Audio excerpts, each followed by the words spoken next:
हमारे इस channel Kanha music का लाल button दबाकर सब्सक्राइब करें और घंटी का निशान दबाएं ताकि सभी वीडियो आप तक पहुंचे बिल्कुल free.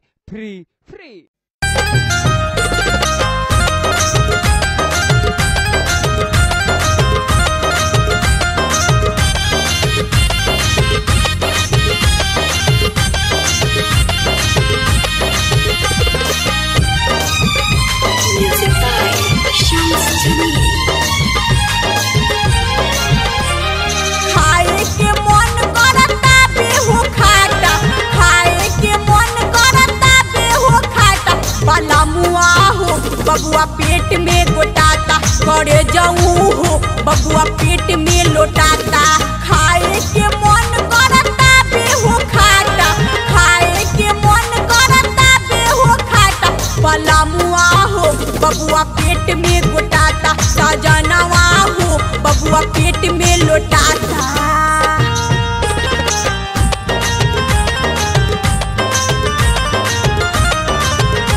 Presented by Kanha Studio, Thane. Mixed by Aryan Gupta.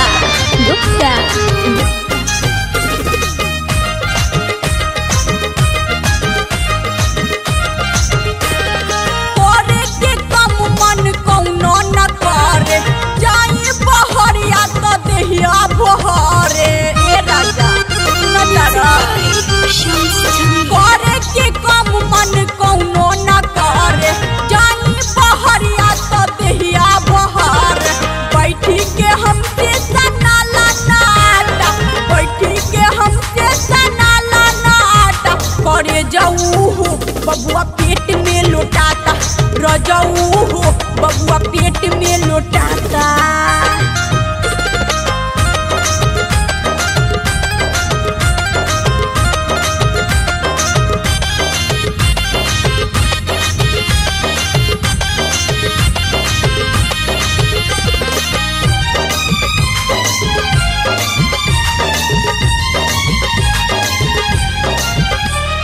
मनला ना बात कोई दिहला बरियारी, हमरा के रोक तू तो दिहला हो भारी।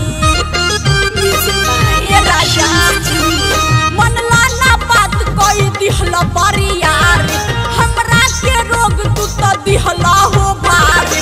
बोलहू में केहू से मन जरा माता, बोलहू में केहू से मन जरा माता, बोला मुआ हो बबुआ पेट में गोटाता, करे जाऊं हो बबुआ पेट में गोटाता। Presented by Kanha Studio, Thane. Mixed by Aryan Gupta.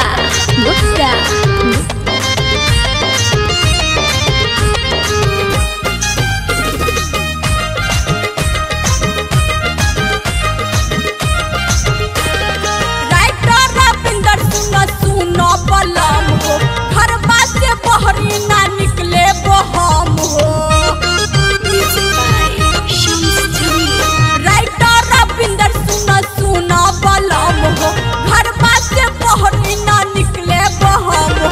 साचो मनीषा के मन घबराता, साचो मनीषा के मन घबराता, करे जाऊं हो बबुआ पेट में गोटाता, बोलमुआ हो बबुआ पेट में गोटाता।